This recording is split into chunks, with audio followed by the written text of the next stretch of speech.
What is going on, you guys? Welcome back to Down to the Wire. I'm your host, Brian Costa, and today, guys, I have a fantastic episode in store for you guys. We are going to be reviewing all the latest that happened this past Sunday in Super Bowl 56. Obviously, crazy Super Bowl. I mean, amazing game. Very sad that the NFL season is now over, but hey, you know, what can you do about it? But I just got to say, obviously, incredible season. So grateful to have another one in the books for the NFL.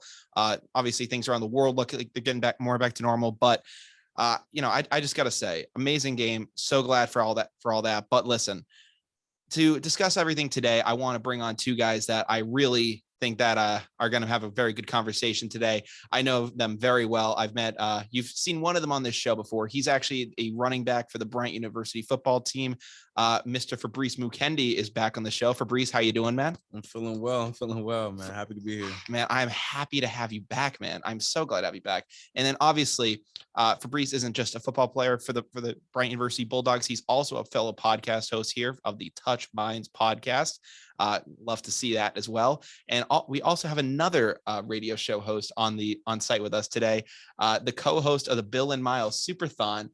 Please welcome to Down to the Wire for his DTW debut, Mr. Miles Kron. Miles, how are you doing, Miles? Oh, just grateful to be here. First time. Hopefully, I can give enough of a lasting impression to come on again. I sure hope so, Miles. I mean, listen, knowing you, and knowing what went down this weekend, I knew that we needed to get you on for this. So listen, I am so pumped to have you on. And listen, I mean, first of all, what were you guys' thoughts just on Super Bowl Sunday in general? Just all like everything that kind of went into it. Fabrice, I'll start with you. Super Bowl Sunday, man.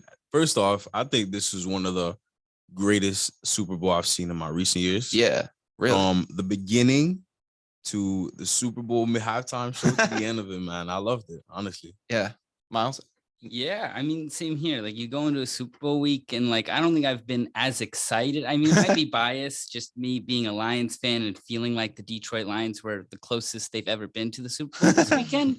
But like, besides that, having those two teams come in there, that like, this was the lowest seeded Super Bowl we've seen in a very, very, very long time. And I don't think I've personally been as excited to just watch a game in a very long time. Yeah, I mean, so that is something I wanted to talk with you about a little later on the show, but might as well jump on it right now. So you, Miles, you said you're a Lions fan. Obviously, you're in a Mathew Stafford Rams jersey right now, but yes, yeah. Knowing you, Miles, you're from New Jersey.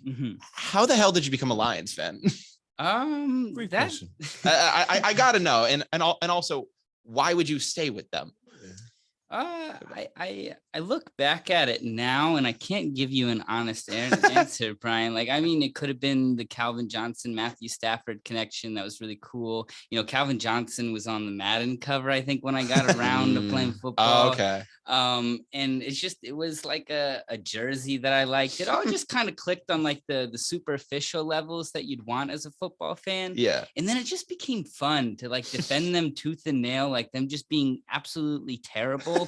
And then people like trying to argue with you, but you have these very niche stats and like good things to look forward to. Yeah. And they're just like, all right, fine, Miles, you win. And it's just, it was always a good feeling. And I love it to this day. And then when they finally win that Super Bowl, which I mean, I'm thinking maybe next year, if not the year after that, it's going to be like, wow, you're a bandwagon fan. Vindication. And then I can just like show them pictures of me in my Mathew Stafford jersey from 2015. And it's wow. like, yeah. You've been a Lions fan for that long? Yeah, wow. Ever since I watched football. Actually, I started out as a Patriots fan in kindergarten to spite my kindergarten teacher who was a Giants fan in the area. And that was the year they were just going back and forth, like they're the years.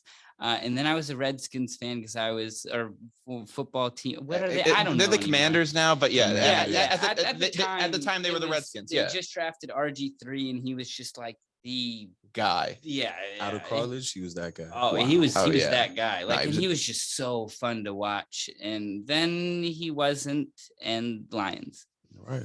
Yeah. That injury did take a big chunk out of my football fandom. Yeah, no, absolutely. It did. So listen, I still don't understand. I mean, listen, I've gone back and forth with you on how you're a Lions fan. I remember we had like a full on conversation in our comm class about this, where you literally got up in front of the class and defended tooth and nail, saying that the Lions should play on Thanksgiving, and in fact should actually play every Thanksgiving game. Wow. Yeah, I said they should play twice on Thanksgiving. Yeah, no, twice. Whereas I think they should lose that privilege. I think that they need to win a little bit more before you earn that right back. I'm someone who appreciates the history, but man, like, why it's so embarrassing, bro. No, it's so nostalgic, and you wake up on Thanksgiving every Thanksgiving morning, you're like, the Lions are going to make me happy today. Since when? Don't.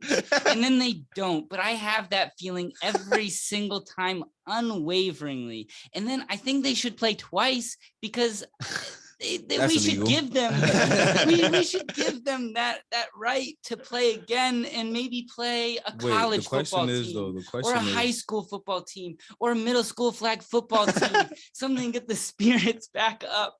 Oh, Jesus. The question is, why the Lions on Thanksgiving though? It's a tradition that started back in, I think, like the 30s or something, and basically the Cowboys and the Lions were the only teams that were willing to play on Thanksgiving, because the league was trying to start something, and the Cowboys and Lions said, hey, we'll give it a shot. And because it was such a big hit, they said, all right, you guys have the rights to now do it every single year. So that's why they do have it every single year. But I don't know. I just see. So Brian just wants to rob the Lions fans of one more thing. What, Miles? Outside of you, I do not know a single Lions fan. That's very true. I'm a Barry Sanders fan, but I'm not a Lions fan. Exactly. It's hard to be a Lions fan. Coincidentally, my roommate, who I didn't even know, like moving into my suite this semester, was a Lions fan. And not only is he a Lions fan, but a Mathew Stafford super fan like myself. Well, I mean, I can understand being a fan of Mathew Stafford, because I do agree that he's a good quarterback. I think he was just trapped in a terrible, I just think he was trapped in a terrible situation for 12 years. Yes, I agree. I mean, there's a lot more to that than terrible. I feel like terrible is a very strong and direct word, and there's a lot more to break down there of what was happening. But you can keep that opinion for now. Mm-hmm. You don't know any better. It's fine. Yeah. No, I mean, listen, there's a whole lot that goes into it. I know you've actually once referred to Mathew Stafford as the LeBron James of the NFL. Honestly, just 5 minutes before coming on this show, you did that. So I don't know. I would follow him anywhere, Brian. Yeah, why? There's Tom Brady, Aaron Rodgers, who I don't even like, but I'll at least accept it. Hold on. Fastest quarterback to reach 20,000 passing yards, 25,000 passing yards, 30,000 passing yards, 35,000, 40, LeBron. 45. Of the NFL. Yeah, no, he's the best. And you can't necessarily compare like what situation you're going into to like LeBron, where basketball is just a completely different sport. And so situations aren't comparable. But he did all those things. He has all of these records to prove it. And all it's all there in tangible representation of what he's done. The question is, though, if he is the LeBron James of the NFL, then who is Tom Brady? Tom Brady's, just another guy. Yeah, screw you. Screw you. You're a troll. All right. Listen, regardless of how good you think Mathew Stafford is, I'm so glad that he did finally get a championship on Sunday. Well, the Lions, I don't know if I'll ever see them get there in my lifetime. The Rams were able to do it. And honestly, I was looking at this Rams team this year, and I saw them, and when they were going out and making these big moves, getting OBJ, getting Von Miller, doing all these insane moves at the deadline and in free agency, I was like, all right, for them, it is championship or bust. And this could either be one of those teams that, just goes all in, puts all their chips on the table and says, all right, we're going to take the chip, or it's going to be like one of those famous experiments where it just doesn't work out. There was a Philadelphia Eagles team, I think, in like the early 2000s that tried to do something like this. And I don't even think they made the playoffs that year. I mean, I didn't think that was going to be the Rams' fate, but because this happened way later in the season, the Eagles did that off season. So things had time to go wrong. Mm-hmm. But for the Rams, I was like, all right, if they have a first, or even if you're going out in the conference championship, I think I was like, all right, they at least need to make the Super Bowl. And they did that. And I was like, all right, that's great. But I also looked at the way this team was constructed, and Von Miller is going to be a free agent. Who knows? Now after this game, he might retire. OBJ is going to be a free agent. Obviously, he's now hurt.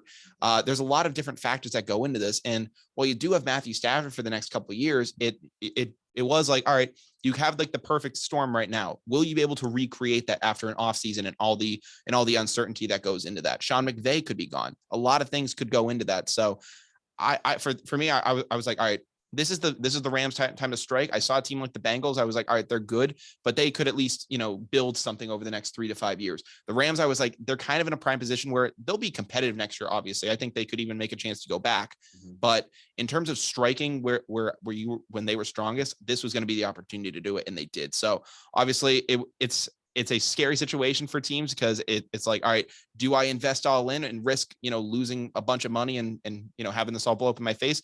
Or do you do what the Rams did and you put all your chips on the table and you go win a freaking championship? And they did it. Yeah.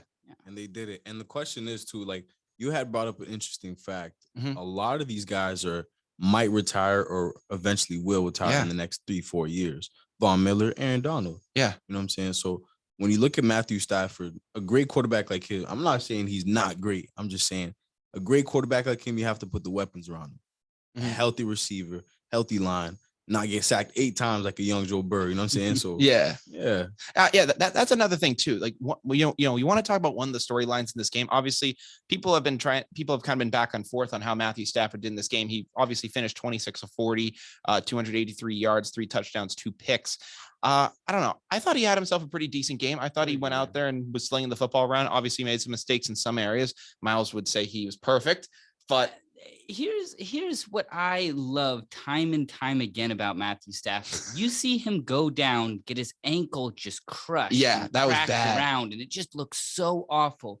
And then you see on the next drive, Joe Burrow do the same thing with his knee. It looked really bad. Yeah. Did one worse than the other? I don't think so. They both ended up playing it out. Yeah. But who ended up completing a game-winning drive? Yeah. Who in previous years has showed you and set the record, the NFL record for most comeback wins in a season? Mm. Mathew Stafford. Yeah. He deserved to be there. He had, Odell Beckham Jr. go out, who was just that piece of the offense that just opened everything up for Cooper Kupp and the run game. And then you see OBJ go out. Yeah. Then you get Skoranek in the game as your number 2 receiver. Ball goes right through his hands, interception, and just you see him like feeding these tight ends that catch the ball, take 3 seconds to turn around, could have had a 15-yard pickup and get 3 yards. Exactly. What's interesting about it as well is that not everybody knows that Mathew Stafford has been dealing with this injury for a while. Yes. Since the beginning of the playoffs. Mm-hmm. And to be able to play over and over again and be able to win games, win the Super Bowl. Yeah, that's impressive. It was very similar to when that regular guy, Tom Brady, Miles was referring to. It was similar to when he played with, I think it was a torn MCL last year in last year's Super Bowl. So I don't know. It was. I feel like that was more like a brand thing. Tom Brady's good at that. But Horace Grant, that was the NBA comparison I was looking for. Respectable player, did some good things, won some championships. You're calling Tom Brady the Horace Grant of the NFL. Yeah, Matthew Stafford, LeBron, Tom Brady. Bro, I might kick you out of the room. I mean, like that's like 20 years from now. Like some people are going to be struggling. Oh, they're going to be having this Matthew Stafford discussion, and they're going to be like, Tom Brady. I don't even know who that is. And there's going to be like one of those Patriots, Bucks, Super whoever, and then they're going to be defending Tom Brady, and it's just going to be a full circle moment that we'll look back on and be like, wow, that's cool. All right, Jesus Christ, Miles. But obviously, one thing you mentioned was the injury bug in the game. That was obviously huge. I mean, just the amount of guys. Like this game surprisingly kind of became a bloodbath towards the end of it. I mean, obviously Joe Burrow's O-line kind of really was non-existent for him. I think got sacked 7 times in this game. I mean, so, yeah. I mean, obviously that ties most sacks in Super Bowl history with I think like 4 other teams. So, I mean, obviously he was getting beat to hell. Mathew Stafford obviously went down with an injury similar to Burrow. And then, OBJ too, the turf monster got him bad. Yeah, I mean, that looked horrible. I remember, I mean, now it's come out that it is a torn ACL. It is official with that, but it was the same leg he hurt previously. Man, I saw him go across the middle on that play. And Like you literally saw his knee and like on the slow-mo. I was just like, bro, I'm praying for it to be like a hyperextension or something. But like I saw it and I was like, that's going to be a tear. And I felt so bad for him. I was glad that he was able to essentially contribute to the game and get that opening touchdown. He was able to actually say that he was a part of that Super Bowl win. It wasn't like it was like opening drive and, his knee just went. Like he actually did contribute to this win. So while a lot of people give OBJ crap, I will give him credit for being able to go out there and do that. I think that for himself, I mean, he did an incredible job this year rebuilding his value. I mean, you look at what he was in Cleveland and everyone was just saying, oh yeah, OBJ is the problem. When OBJ is off the field, Baker Mayfield's is so much better. And statistically he was, but everyone was just saying, yeah, Beckham's washed. But now when you look at it, it's like, all right, like maybe just Beckham was in a bad situation and Baker didn't know how to work with him, because people up until this injury with OBJ were saying maybe OBJ should get paid number one receiver money again. I'm just like, hold on a second. Like, I didn't think we were ever going to hear that again. So, I mean, do you think without an injury, OBJ could get that kind of money on the open market? I know he would have. Like, teams that are bad would, like the Jacksonville Jaguars. Like that guy is so insanely rich and would pays for these ridiculous players. Yeah. And OBJ has the name behind it. He backed it up this season where he would have gotten that money. It's just like you tear your ACL, the same ACL twice. You're not getting that money anymore. But like, especially on the Rams. Yeah. I mean, especially with it being the same ACL, that's the thing that's tough. Because if it was to be his other knee, you can make the case. All right, thank God with medical advancements, ACL tears are not as big. They're not as big of a deal as they used to be. I mean, if you blew out your knee, like 40, 50 years ago, you were done. Like that was just it for you. See some players blow out their knee and come back that same season. Yeah. You would never hear that. Yeah. I mean, the one guy in particular in a different sport in the MLB, Kyle Schwarber, he played for the Chicago Cubs during their World Series run. He tore his ACL playing in the outfield back in April of that season, and then came back in October. And was able to play in the World Series for those guys. What was Cam Akers' injury? Was that Achilles? That was an Achilles that he suffered over the summer. Yeah. Achilles, that for Cam Akers, that is impressive, because while the ACL has become an injury that you can relatively rehab back from, usually without fail, the Achilles is still a tough one. I mean, up until Kevin Durant returned in the NBA from his injury, the only guy that was able to come back and be significantly better than he was when he left was Dominique Wilkins. He was the only guy that could do that. Every other guy, if you look at people who've torn their Achilles in the NBA, have never been the same. When Kobe Bryant tore his Achilles, he was never that guy again. He was still a fine player until he retired, but was never at that level. DeMarcus Cousins, I mean, just look at the way his career has fallen off at this point. He's barely able to even to make rosters nowadays. So to see Cam Akers come back from an Achilles injury and be as effective as he was down the stretch, it's a borderline miracle. I'm glad that he was able to come back from that, whether people decide to clown on him or not. But with OBJ though, with it being 2 ACL injuries, that's the thing where it goes coming back. Or I mean, honestly, man, like if you had 2 injuries like that and you go out a Super Bowl champion, you helped your team become a Super Bowl champion, would you walk away? See, it depends on where I am in my life. I don't know what he's going through, but the thing is, if I'm OBJ, I know that I've established quite a bit of a successful career. Odell's 29, by the way. 29. Yeah. So that's a pretty old receiver. Correct me if I'm wrong. So if just finished winning a Super Bowl, and I don't know how my team is going to be looking for the next 2-3 years. I'm looking at my contract. I'm saying I could step away from this game right now. I accomplished what I had to accomplish. And that's why I believe Aaron Donald stepped away from the game, because he accomplished what he had to accomplish. Aaron Donald, or do you mean I believe Aaron Donald. Oh, like what do you mean? Like he hasn't announced anything? He has not. No, like you're talking about like the tackle, right? Yeah. You're talking about Whitworth. Whitworth. No. Aaron Donald, there's like speculation that it was like, and it was right before, like if he wins this game, like he's gonna retire. I mean, I think if he won Super Bowl MVP, it was almost like a mate, but like I don't think he did as much as he wanted to that game. Like the ending, he like won the game. I mean, he won it. He did. But you see the Cincinnati receiver was wide open down the field. Ramsey was on the ground. Ramsey got if Donald did not make that play, it would have been a whole different game. I mean, I don't know if he would have been wearing that jersey right now. You know what I'm saying? Like it would have been a whole different. This jersey. I can tell you he would have worn that jersey. So. I mean, let me tell you, Ramsey got clowned in that game. I mean, listen, I mean, a lot of people are going to be going at Eli Apple for the way that he absolutely folded in this game. But Jalen Ramsey, talks a lot of talk. He is one of the better corners in the league. He didn't have himself a good game. Now, I think he did have a good game. I think like the one like thing that he like that touchdown with T. Higgins where like Well, yeah. I mean, listen, I'm like, not that's the defending that only, whatsoever. like, That was a face mask. horrible play, but like he made maybe one mistake that we noticed where he jumped the ball on Jamar Chase and like was looking for an interception because he wanted it so bad. And like I can't hate him for that being in his first Super Bowl ever, wanting to make a play. He was still switching wide receiver to wide receiver, like knowing every single wide receiver's moves. Yeah. He probably studied every single one, like even the deep backups in case they got in, to just play whoever that they thought the ball was going to. Yeah. And for the most part, he did a great job. It's just like we nitpick these 1, 2, 3 plays that weren't so good. But but down the field, that play on Higgins, that was egregious. Yeah. He literally got his head ripped off on that play. I mean, I don't know how you don't call that. I mean, at the end of the game, every Super Bowl has that one call. Yeah, exactly. Honestly. At the end though, with Chase streaking down the middle like that, I mean, bro, it just makes you think if Burrow had an O-line, like, and he wasn't even looking towards that side of the field, but just a comparable line that could have held things up a little bit longer. Like, I don't know, maybe if you see a guy that wide open, you can at least put it in the air at that point. That was a serviceable line. It's just like when you have Von Miller, Aaron Donald, Leonard Floyd. That's the thing too. Like Ashawn Robinson, Ernest Jones. Like that's like when we look back on that line 10 years from now, we're going to say that may have been the best defensive line that's ever come together and played football. Like that those names, how they actually played, like Von Miller is not like way out of his prime. He really isn't. He almost had another one of like those strip sacks that got him the Super Bowl MVP and Super Bowl 50. Yeah. I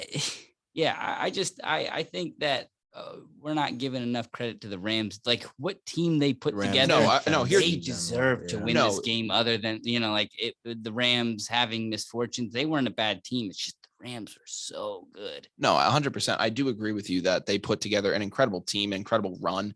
But man, I one thing I do want to harken back to is you mentioned the Ramsey play, obviously kind of getting ripped by T. Higgins there.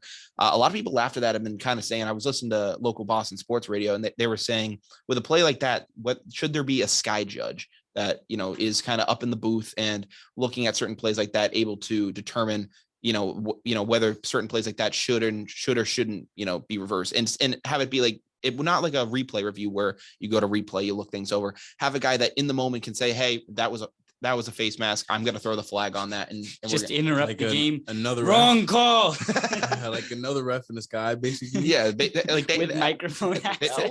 They already have it in some levels of college. That would change the game actually. Like, even in soccer, like I know it's a different sport, but when the ref calls a play, like you can't really turn back and say, yeah, you could challenge the play, and they review the play. But when a play is called what is called, having too much replay would change the game a lot. I don't know. I agree too. I mean, listen, I think that there are egregious calls that do happen, but there is a human element to the game. I do understand that. Yeah. I just do think, I mean, at the same time though, like both teams kind of got like screwed on some calls. I think the Bengals got screwed defensively down on the last drive towards the end of, and so I think they were getting called a ton. And then obviously you have the play with T. Higgins. I think that should have been 100% called as well. I think like that's a good reference, like soccer, also like basketball. Like those are real-time sports that like are just going back and forth, and the refs make those calls and you can't really do anything about it. But football has these pauses and breaks where you can. Yeah. And so I do think that would be a fair thing to go back and do. But also with that, in basketball and soccer, they do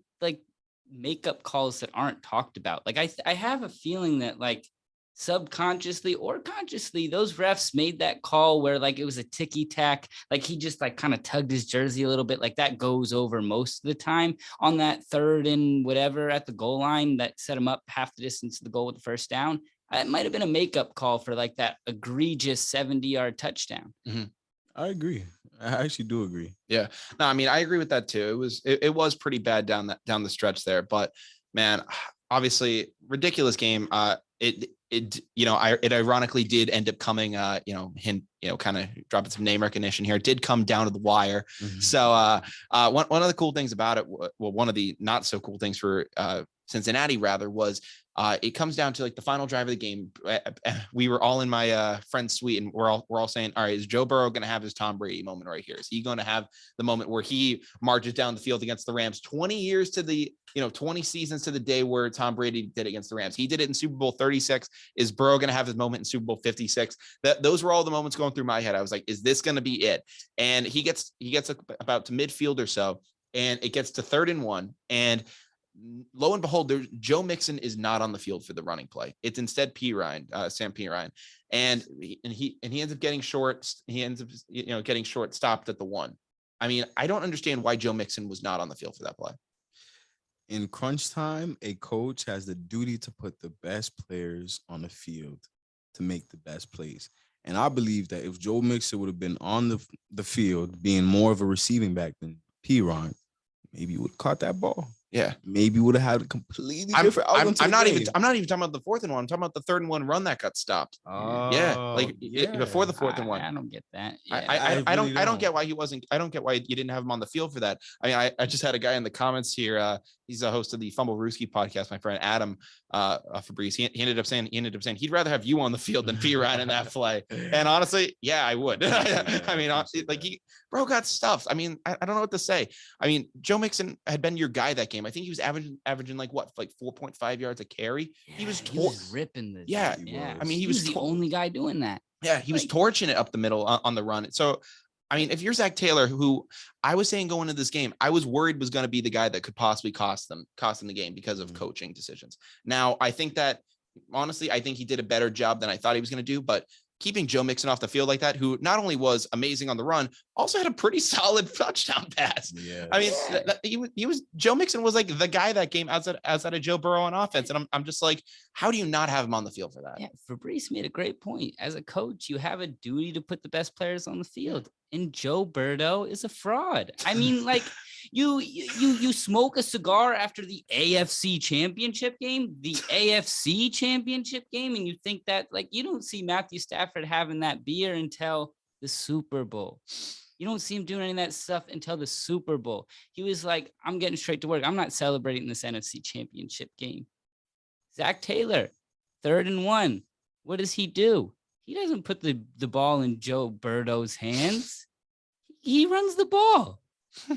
I don't know. I think when you look back at that game, all the pieces that were there, Cooper Kupp, Matthew Stafford, if Odell was playing at the end, like those are the pieces that win you game. Aaron Donald, Von Miller. Who'd the Bengals have? Who'd they have? Who showed up? Who they have? Who they have? They had a group of guys ready to fight, and that is why they went to the Super Bowl. So, I don't know, Cincinnati Bengals surprised a lot of people. So, yeah. I mean, no disrespect to them. Like up until that point, it's just like when it got to the Super Bowl, how could anybody even like root for all those young guys who just didn't really have it in them? Like all those veterans that wanted it so bad were all on the Rams. Like you heard Aaron Donald. I think there was a quote before the game. If my teammates want it as bad as I do, there's no way we don't win this game. Well, you want to know why? You want to play with a guy like that? No, exactly. I mean, but do you want to know why everyone in the U.S. was going for the Bengals in this game? I can tell you why everyone in the U.S. outside of Miles is going for the Bengals in this game, because the Bengals kind of are the underdog story of the U.S. I mean, you think of LA, big city, big this, big that, this like the bright lights, they're going to get all the attention. They're going to get all this. But meanwhile, over in Cincinnati, you got this small team that has, been in the dark ages for 3 decades, is finally getting a shot with a star quarterback. And they're putting a group of rough and gritty guys together that are going to go out there and compete. And they end up doing it, and they shock the world. They beat the Kansas City Chiefs, and it was almost like blue collar America going to the Super Bowl. So it felt like small town versus big city. It felt like you were watching a sports movie, and I was like, all right, let's see these guys go in there and do this. So I think that's a big reason why people were like, all right, let's go Cincinnati, because everyone's like, oh, I could be Cincinnati in this situation. I could be the little guy going on to do this, even though they have plenty of star talent, obviously. But the way they've been built over this past year of being able to come up and have these shocking wins, they've done things that we wouldn't have expected them to do. I guess I just was never afforded that perspective. Like I went into that game thinking this is the Detroit Lions against the Cincinnati Bengals. Let's go. I'm pumped to see the Detroit Lions finally get their chance. And they did, and they won it, Brian. Mathew Stafford brought one home for Detroit. No, I will say that did.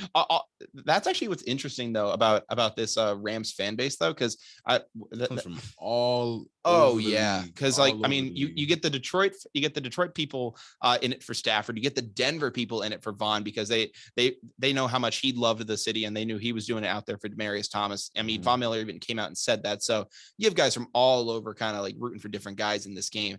But one thing that we talked about was, you mentioned how as like Zach Taylor, it should be his duty as a coach to keep the best guys on the field. It should also be his duty as a coach to keep the right guys off the field, because what the hell happens? It's towards the end of the half. The Mathew Stafford rolls out to his left, chucks a bomb to the end zone, obviously gets picked off. And all of a sudden, great pick. Obviously, you want to have your teammates coming in and celebrate. But then, like a freaking idiot, Vernon Hargreaves, who's in street clothes, comes running onto the field, starts doing the gritty in the end zone with all of his teammates. I think he was in a walking boot too, and then gets called for a taunting penalty. I thought he was in flops. Yeah. What was he? Okay, he was probably in flops, sandals, shoes, whatever it is. If it ain't cleats, if you aren't in cleats and pads, I don't want to see you on the field, bro. Listen, man, the job is not done till it's done. Nah. And for a guy who is supposedly injured, to be running on the field, I'll tell you that Coach Merritt will kick you off the team. Like that does not happen. That should not even be. Especially, what was it? The first quarter, second quarter? Yeah, it was towards halftime. Yeah, come on now, you can't do that. No, man, it was so bad, and I was like, you got to be absolutely kidding me, because I mean that was a 10-yard penalty. They were going to start at the 20 because that's what happens on a typical touchback. They started at the 10-yard line. I mean, for example, that's a big difference in terms of starting position, man. Like 10 yards, you're starting to get backed up against your end zone. You got to make sure. All right, like if you have Zevi back there, you got to make sure he's not getting into trouble with the O line and getting too far towards the end zone. As a running back, you can't be going backwards. You got to be making forward progress every single time. So I see Vernon Hargreaves do this, and I'm just like, all right. I mean, did that end up costing them the game? No, other mistakes were made that cost them the game. But this guy just was the poster child of being so arrogant and not knowing the situation that was going on. Here's what I will say: we'll see him in Detroit next year with 9 picks. Oh yeah, you think Detroit's going to be the only area that picks up Vernon Hargreaves? I feel like why I'm really excited about. I didn't mean to turn this into a Detroit Lions podcast. I don't care. Not that it might it'd be a good podcast. It might take off. Who knows? But like. I really am excited about this Lions team. Like you saw, like Charles Harris, he's drafted 3rd overall by Miami, gets dumped after a few years, has a horrible comeback with the Falcons, last legs in his career. He goes to Detroit. He has 11 and a half sacks. He's on his way to get a big contract. You see that with Romeo Okwara. You see that with Amani Oruwariye, who had 6 picks. You see that with the 2 undrafted free agent cornerbacks that are starting quality players. You see all these players reviving their career, Alex Anzalone. And it all happened to Detroit this year. They had a terrible, the worst roster by far in the early part of the season. It showed with no wins. But they beat the Packers with Aaron Rodgers starting the game. They beat some good teams down the stretch that were whoa, they bring in guys like Josh Reynolds, lose their entire, the starting receiving core that they had, the 5, I love him. I love him on Raw. All gone. And they just bring in all these new guys because they didn't care.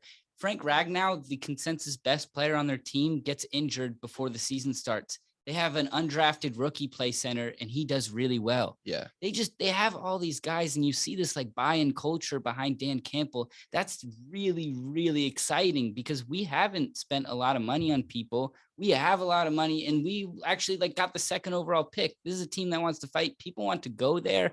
We also do have the 2nd overall pick. We're going to get a great player. Jared Goff seemed to turn around NFC Offensive Player of the Week and in contention the weeks after. It's I was serious in the beginning of this podcast when I said Detroit Lions Super Bowl, if not next year, the year after. I mean, listen, if there's one, would you have said that about the Bengals? You would have said that about a lot of teams before you say it before Lions. Yeah. The other thing I'll say too, if you want to give the Lions anything, obviously they have a Bryant alum and Tommy Kennedy on the team. So obviously credit to him. Shout out Tom Kennedy. Yeah, he threw a nice dime against the Packers. That was pretty sweet. So I'll give him that. But I mean, just like obviously get moving on from this game. There's just so many other storylines too. Obviously, before each Super Bowl, obviously one of the big things that goes around with people is prop bets.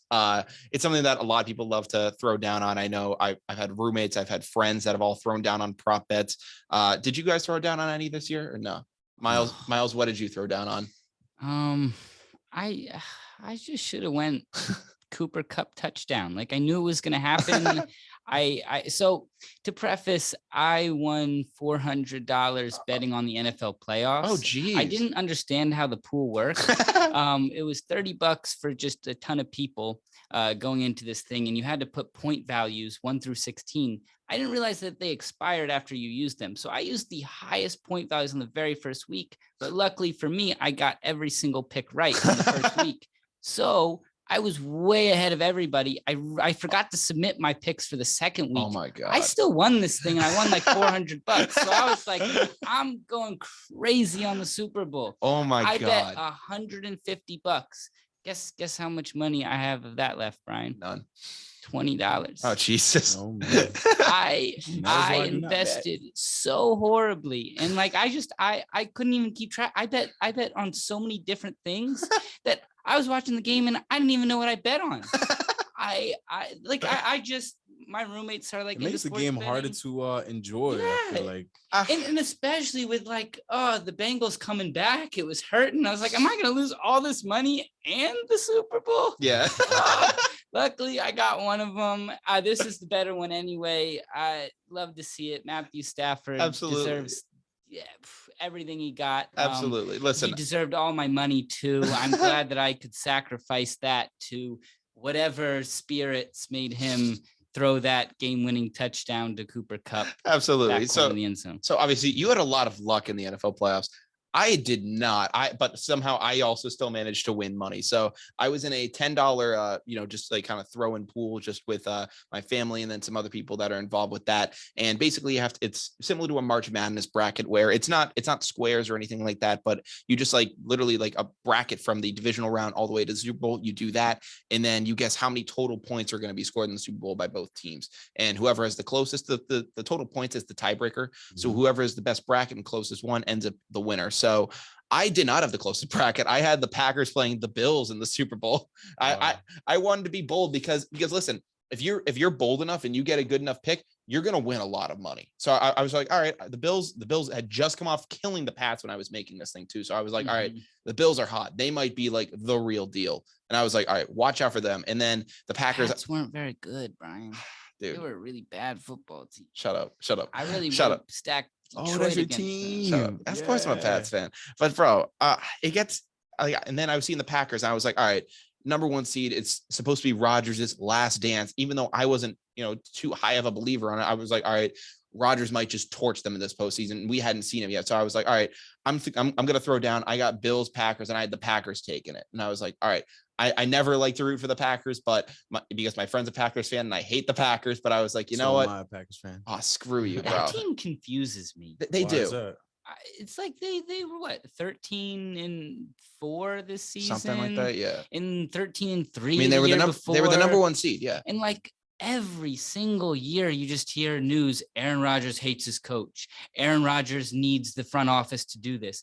Aaron Rodgers needs all of this. Aaron Rodgers wants all this. He goes out, he performs fantastically, but like it always comes down to just something that none of us can explain. Like they're not even playing that bad, and then just all of a sudden it happens, and it makes absolutely no sense whatsoever. And maybe it's because I've never played football in my life. I can't get in their heads. I can't understand it.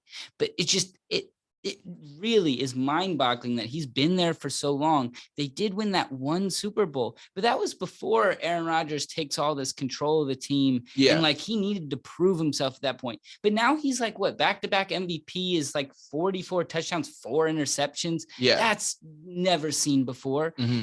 And yet he's just falling short in these big games and like pretty early in the playoffs. Yeah. And it makes no sense to me with like how good that team is. Exactly. They have a very solid defense. They have a young corner that might be top 3. They have a fantastic game, defensive receiving game, everything. Offensive line. Like they're just built well, top to bottom. And yet Aaron Rodgers keeps saying he needs more. He wants more.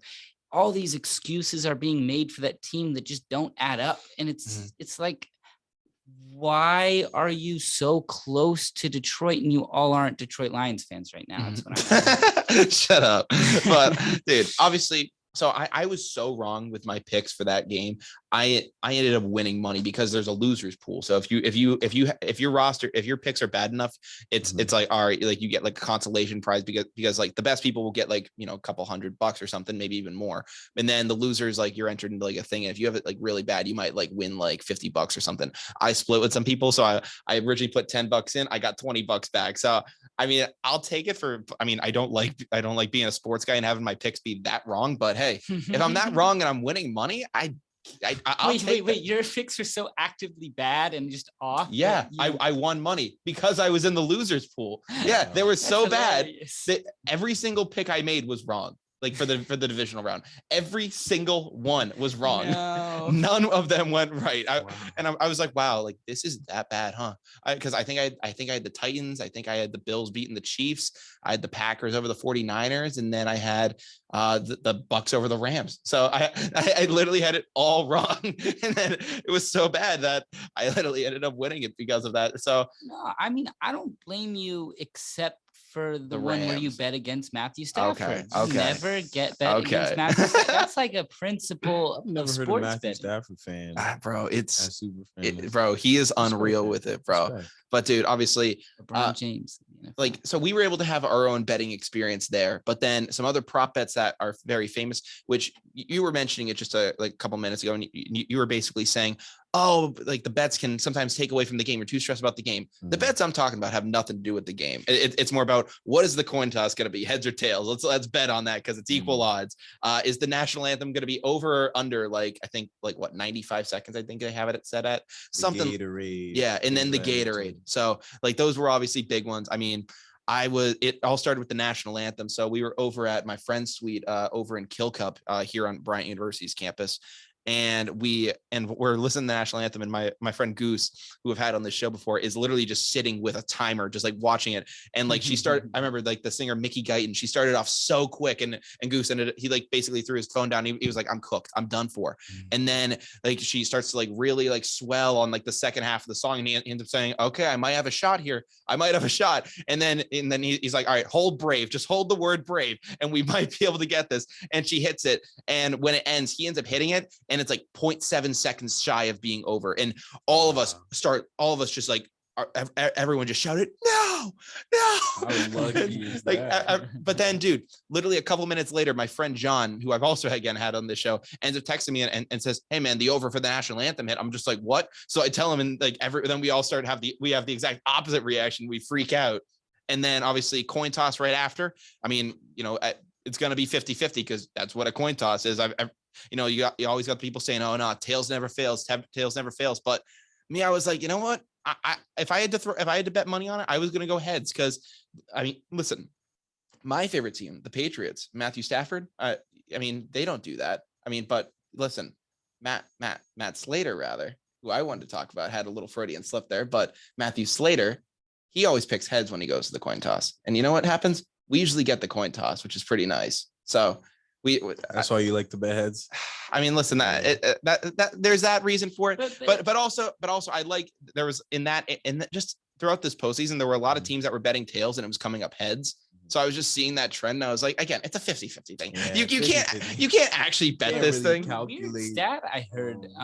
The last, I think 9 Super Bowls, the team that lost the coin toss has won. Really? Yeah, and it held up. Like the Rams lost the coin toss. Wow. It is kind of crazy. That's actually kind of crazy. Like in that could be like a real I have thing. to say, people keep track of like but the most it might weird stats. But it might depend though on like this one's like you get confidence behind. Oh, we just won something, and like it lets you ease up a little bit. Maybe I mean I don't know. There could be something to that. There is a factor to being able to receive the ball first and being able to score again, or at least having the first chance to score. It builds a lot of confidence. Yeah. You score on your first drive, kick return. Wow. What's the validity to momentum. This, like it being in the Super Bowl, where that game means more to these players than any other game they played before in their life? Right. And that, like those little things, that like those little tiny victories, like would you ever think about easing up, or does something change when you like get a little more comfortable? Is that a bad thing or is that a good thing in a game like that? Would you think? Being able to, like, if I say I win a coin toss or something, it just like I think every little, like every inch of confidence I could get from the game, even if it's a coin toss or it's a big hit or a big play, that just builds confidence for the entire team. And what confidence is momentum, you know. So football is a game of momentum. If you could get the momentum first by getting the coin toss, wow. Yeah. You're putting yourself in a good situation. But have you ever like come across players, like I don't imagine there being too many at the collegiate level, but like high school where like I know I've seen this on like just sports teams that I've played, like they just want to add to their highlight reel. And once they do that highlight, it doesn't matter what happens with the game, win or lose, they did their thing. And like, does that ever like become a factor? Like you make a big hit and then you're like somebody would be like, I don't really care what happens next play because I just did that. And that does happen. Yeah. I mean, I'll let you speak on it first. Yeah, it does happen. But what I find is it is very contagious to have a dude make a play and then get his team fired up.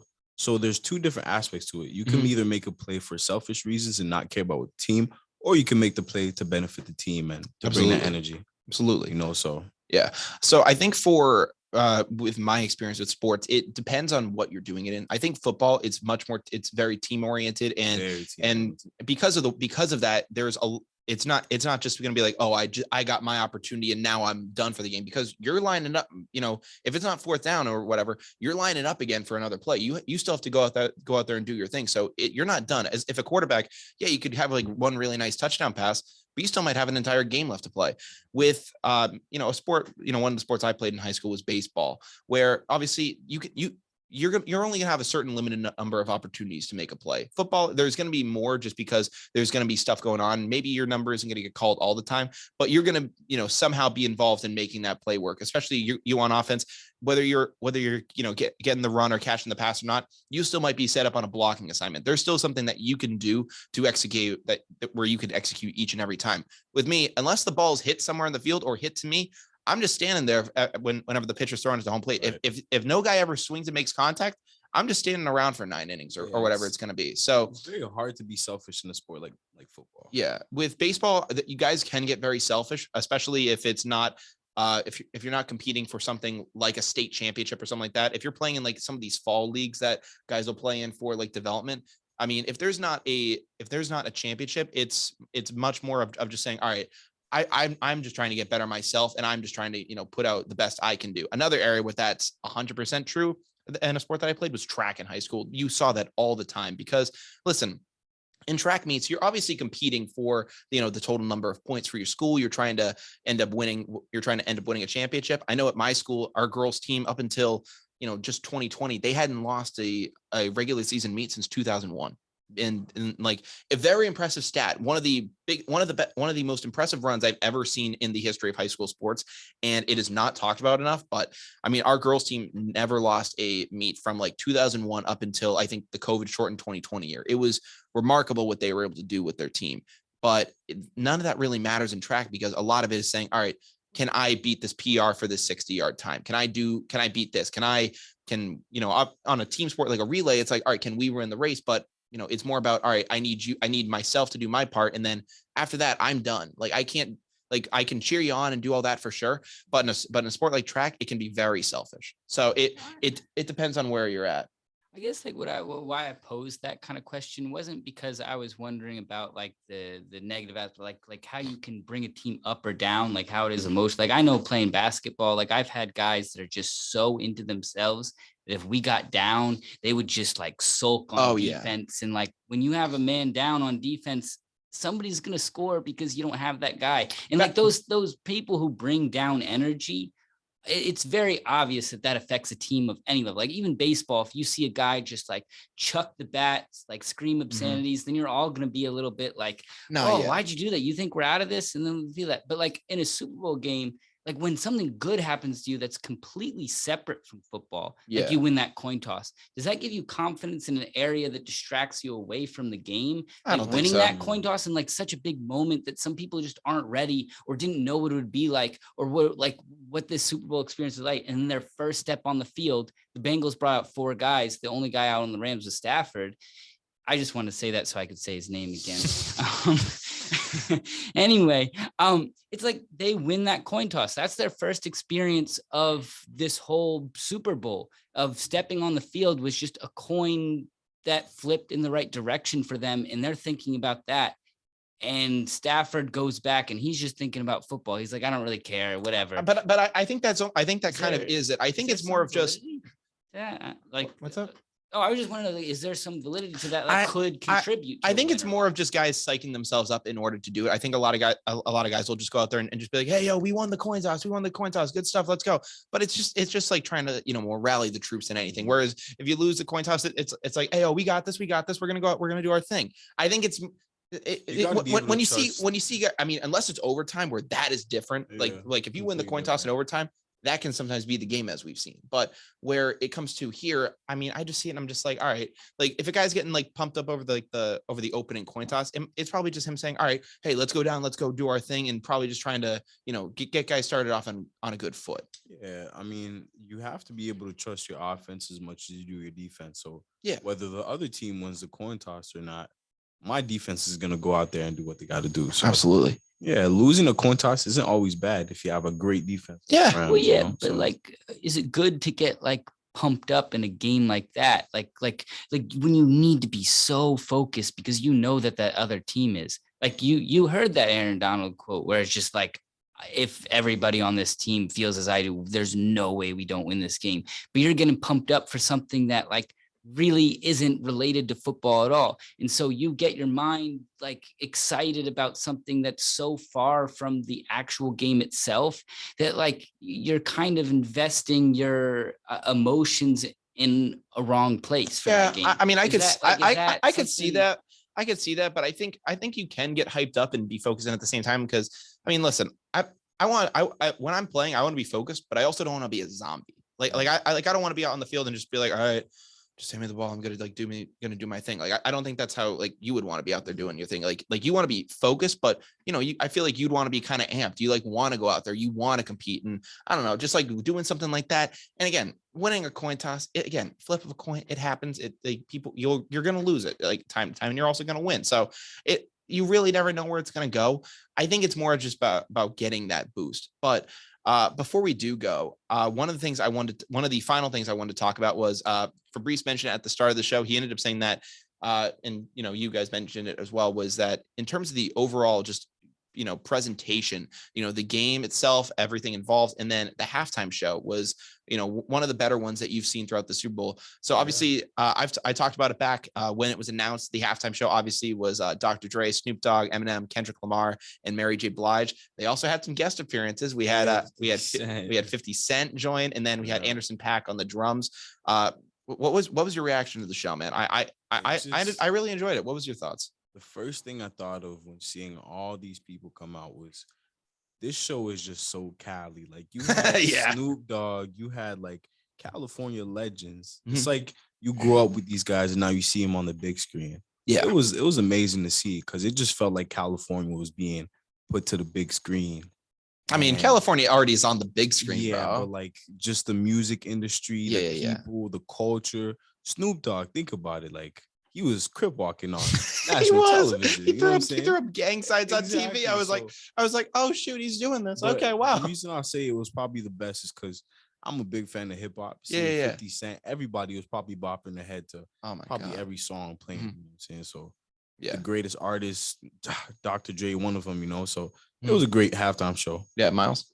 I never watched the halftime show. I did this year though, because like I watched it in my dorm room and Yeah. everybody else was. So I have nothing to compare it to. I've never been to a concert.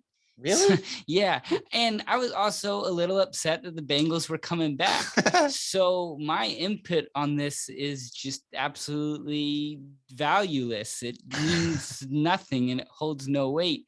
I enjoyed it, but like I have nothing really to say about it.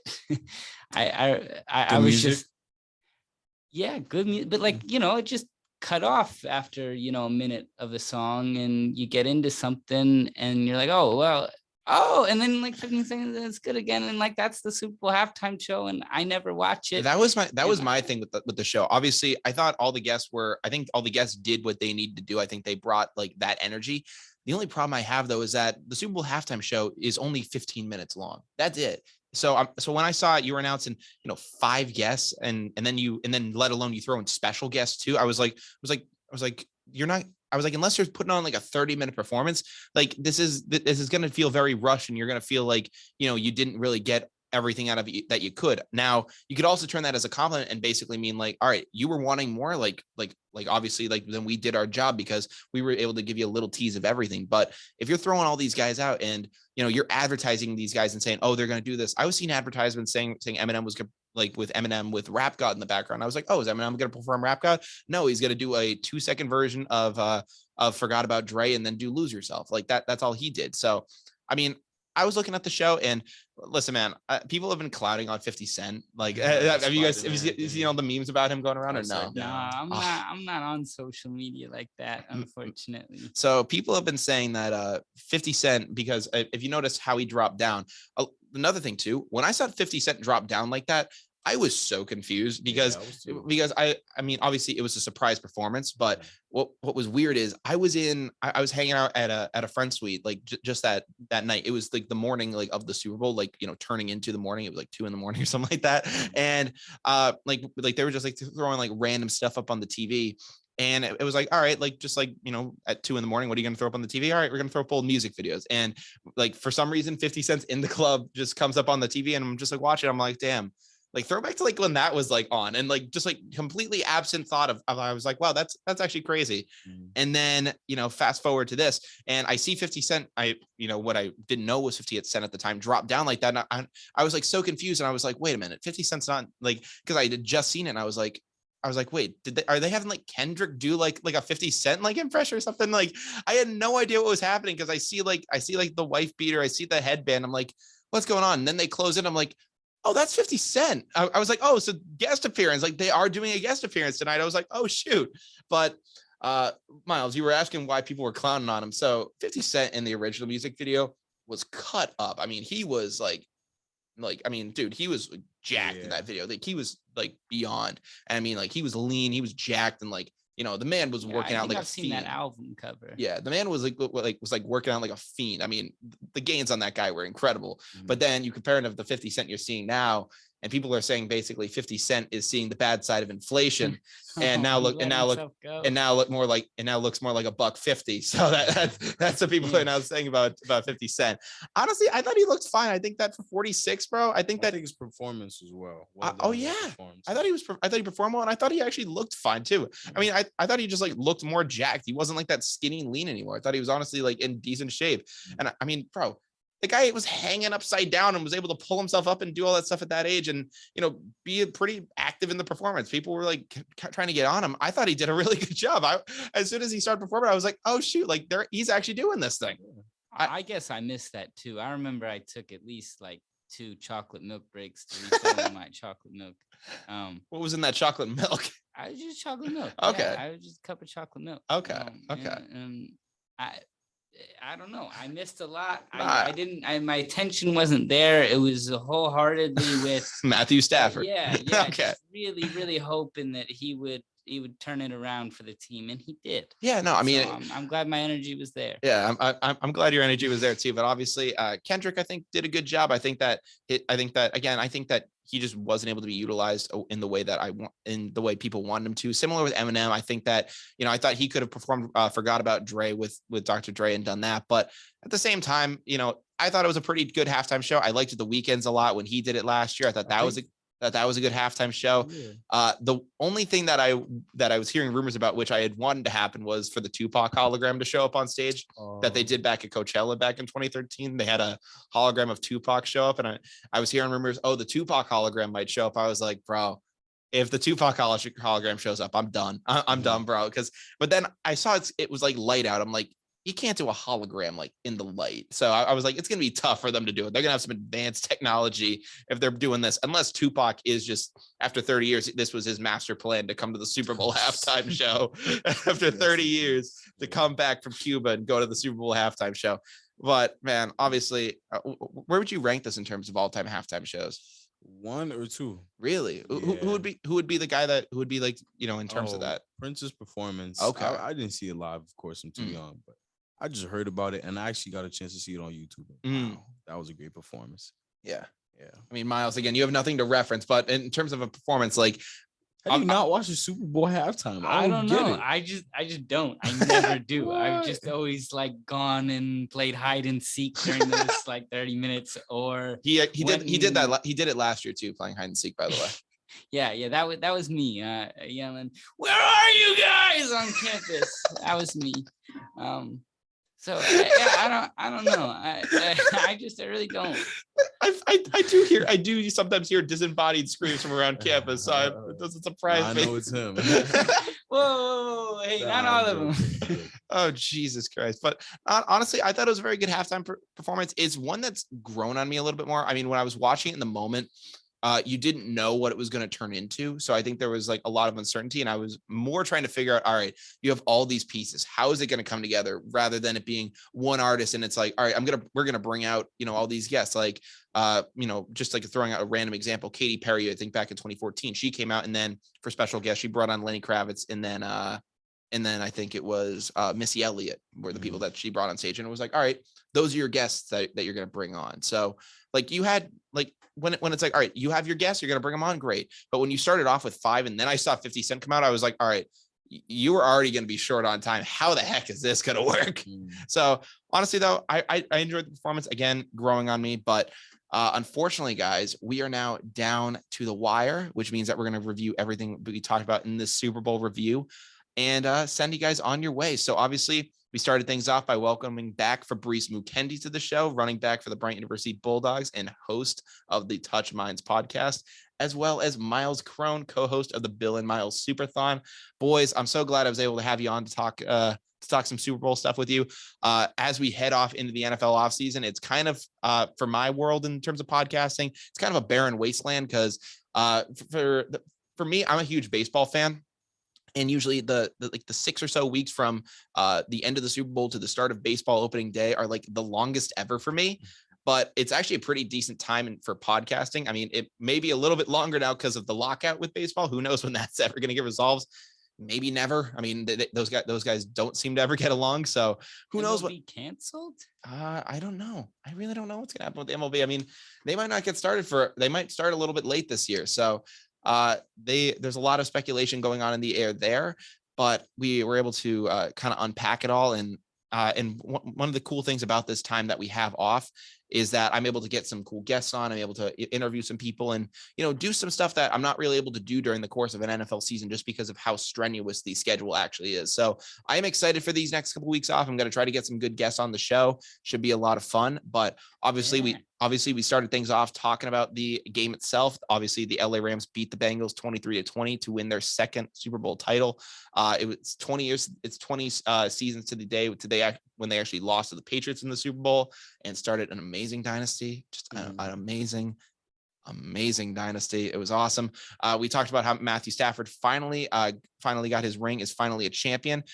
Something I forgot to mention during that segment is Miles. I think Miles's part is definitely already set in stone, but like, do you think he's a Hall of Famer? Mathew Stafford? Yeah. I think he's Okay. they gotta make a place Okay. beyond the Hall of Fame. It's just like words and statues. Just Okay, can't Fabrice. describe What are your thoughts on how Matthew good Stafford? and influential of a player he I will is. mute your mic. That's a good question. I think if Ben Roethlisberger goes into the Hall of Fame, I think Matthew If Stafford. Eli Manning goes in the Hall of Fame, I think Matthew Stafford should. Bro, I think Matthew Stafford should be a Hall of Famer. I'm not going to clown on Matthew Stafford. I'm going to clown on the Detroit Lions all day, but I won't clown on Matthew Stafford. What he was. Well, no, this should be a compliment because of what he was able to do with them. That shows some greatness. Yeah, that shows some greatness. Some greatness is again. First player to reach 20,000, 25,000, 30,000, 35,000, 40,000, 45,000 with a terrible run game, with a terrible defense that just couldn't get people off the field. The fact that he was putting up these numbers and putting up these crazy impressive drives. But what do you think? What do you think about Richard Sherman saying that he doesn't have the accolades then? Richard Sherman says that he shouldn't be a Hall of Famer and that he doesn't have the accolades. Richard Sherman is a very, very smart and a respectable guy. I mean, I don't know what's happened recently with the allegations against and like things that I don't know who he is today. I haven't really read up on Richard Sherman, but I mean, if he has that to say about him, I think he's talking in the sense of the accolades that he didn't have in team success, because that is a very important part of football. Oh, he said this after the Super Bowl. He said this after this. Yes. He said this recently. Yes. Like a day ago. Oh yeah. He's gone off the deep end. Saving that guy. All right. What are your thoughts on Sherman saying that? Sherman is a respectable man. I respect him on and off the field. I mean, yes. He's a very educated man as well. But I don't know about what he said. A lot of players say a lot of things, and yeah, it's hard to believe everything they say. I agree with that. I do. I think he's just salty that he had the opportunity to go and play in Detroit with Matthew Stafford. He's like, I didn't end up winning a Super Bowl in those years, but maybe if I went to Detroit, I could have. He's probably just waiting to admit the mistake. We'll hear the news. Sorry, I was just really upset I didn't end up playing with him. And I think that's like, if that was my best guess, you're asking me, I think that's what's going to happen. I love that. We also talked about the injury bug affecting the Super Bowl and all the players that got involved with that. Obviously, your beloved quarterback was one of those guys that did go down. We also talked about how Joe Burrow in Cincinnati's weak O-line basically cost them the game. I mean, giving up 7 sacks, tying a Super Bowl record, you just can't have that in a game like that. We talked about the idiotic situation with Vernon Hargraves running on the field. We talked about T. Higgins' face mask on Jalen Ramsey. And then we also got to talk about some other stuff and fun stuff involving the game, whether it be prop bets, me and Miles winning money for very different reasons. Miles went out there and was able to predict stuff very well. I was the exact opposite, but hey, we won money, so I can't complain about that. Not on the Super Bowl, but hey, the other time. Who cares? We won money. It was a net game. We won money during the NFL playoffs. I will take that. All right. So we were able to do that. We also talked about some of the prop bets that happened, like the coin toss, the national anthem, some of the Gatorade colors. I thought the Gatorade color was going to be purple because it was 10 years to the day that they lasted purple, and it was against when the Giants beat the Pats. So I thought there was going to be some like crazy like voodoo stuff going on there. I thought that's how they were going to bring purple back in the mix, because they were like a distant betting on, but it was blue, which I haven't had purple Gatorade in a very long time. Yeah. I mean, I don't have Gatorade, so I couldn't tell you like what would be a good flavor or not, but they brought you've never had Gatorade? No. What? No, yeah, no. I've never had Gatorade. I don't. This is mind blowing. I'm picky. I don't like it. All right, fair enough. I don't know. I'm picky. I don't like stuff like that. I would just drink water whenever I was thirsty. I like the Powerade and the G2 zero, like the zero sugar stuff. I think it's much better, like just taste wise. Yeah. So I can agree with you there, but like it was a staple for me. I don't know. No, I just never drank Gatorade growing up, and it used to piss me off so much because, I mean, it wasn't a healthy alternative, but I liked Coca-Cola. Now, luckily I didn't blow up from drinking too much Coca-Cola. I was able to and my teeth are in decent shape, and it was also because my parents didn't buy it for me a lot, thank God. But like my parents would all the time, my brother would be like, "Hey, can you buy us Gatorade?" My mom would be like, "Yeah," and I'd be like, "But I don't like Gatorade. Like why are you gonna buy him his favorite drink, but not me mine?" And it was like always like a back and forth. My mom goes like, "Well, Brian, Coca-Cola has like 1 billion calories, so like I can't just buy that for you and then buy a healthy drink for Pat." So I was like, I mean, me being so young, I was like, you got to be joking. But then I was like, okay, fair enough. Fair enough. But good parent. Exactly. Thank you, Mom. I do appreciate that. But after that, we talked about where the hell Joe Mixon was on the field. I mean, still hasn't. I think he's released a statement. Eli Apple has not released a statement yet. That guy might be out of the country by now. I don't know. He might even be off world. I don't know where he's at. I don't know if he wants to know where he's at. He cost the game. I mean, you want to talk about a guy that just did not do well in the game. I didn't notice. I think it's just the fact that he plays defensive back. Like a lot of players made mistakes. But position. But I mean, bro, you're getting back position. Any small mistake you make is seen. Oh, and listen, it's going to get amplified. And I'm not saying that he alone was like the guy that blew the game, but he has a big role in it because I think he's like the first defensive back or something like that in NFL history to allow two touchdowns to a number one wide receiver in a Super Bowl. I think like on matchups. Wow. Like he's like the only guy that's ever done it apparently. So there is that element to it too. But then we talked about finally we ended up finishing things off by talking about the Super Bowl halftime show. We talked about 50 Cent joining Dr. Dre, Snoop Dogg, Eminem, Kendrick Lamar, and Mary J. Blige on stage during the show. You also had Anderson .Paak on drums, which was pretty solid. Obviously, guys, very interesting episode, very interesting dynamic all around. Obviously, I was glad to get you guys on to talk about this. Obviously, having the football perspective and the insane fan perspective of a Mathew Stafford fan. So it's justified. I feel like it's justified. I don't know if it's justified, but listen, if you guys listen, I will say this before I do sign off. I want to give these guys a chance to shout out what they're doing. Obviously, I'll have you shout out your podcast real quick right now. So I'll give you a chance to do that. Yeah. So I have this podcast. Me, Kyle, and Anthony Perez hold a podcast called the TM Touch Minds podcast, where we talk about football and faith. Yeah. So you can find us on Spotify, Apple Music, YouTube, and soon to be Instagram. Ooh, I like that. Ants on there. Yeah. Hey. AP. There we go. Yeah. And then Miles, I'll hand it off to you. I don't think I really want to shout out anything. Okay. Shout out Down to the Wire. Oh, thank you, Miles. It's a fantastic podcast show. Well, shout out to the Brian content creators. But if you like cameras and are at Brian or even interested in learning anything camera content creation, which could be social media design, please join our club. We'd love to have you. I'm definitely interested in something like that, Miles. So you got a supporter in me. But if you're not following Down to the Wire at this point, thanks for the shout out, Miles. Thanks for the shout out, boys. I appreciate it. But if you're not following Down the Wire at this point, what are you guys doing? We're available everywhere you guys can find podcasts, whether that be on Spotify, Apple Podcasts, Google Podcasts. We also have a video stream on YouTube. But the main hub that you guys can reach us through is our Instagram. You can follow that at down.tothewire on Instagram, at down.tothewire on Instagram. Thank you guys so much for watching. And from Down to the Wire, I'm Brian Costa. I'm Fabrice Mukendi. Miles Kron. And we hope you guys have a great night. Take care and peace out.